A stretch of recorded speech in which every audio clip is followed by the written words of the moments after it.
Vodou Atinan, fièrement porté par Avossé, l'un des gardiens de cette divinité, dansant au rythme sacré au tambour.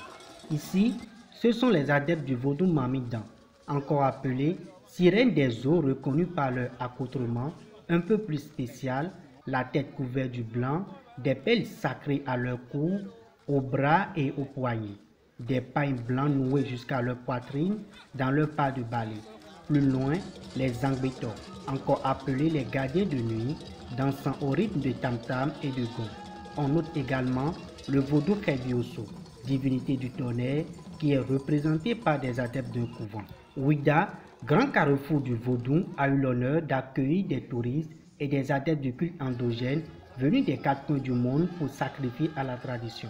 L'ancien président Nicéphore Dieudonné Soglo est l'initiateur de cette fête depuis le 10 janvier 1992. Il m'a fallu lutter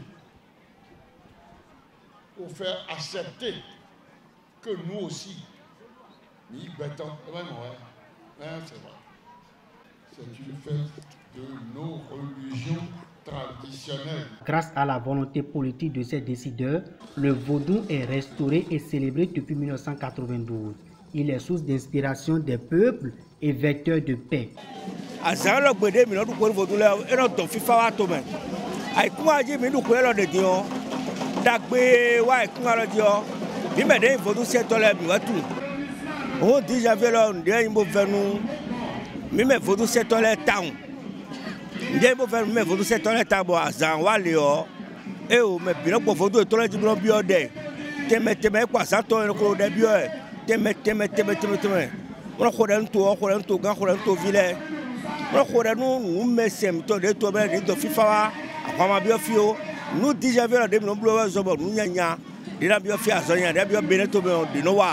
Le vaudou est né dans l'ancien royaume africain du Dahomey au sud-ouest de l'actuel Bénin.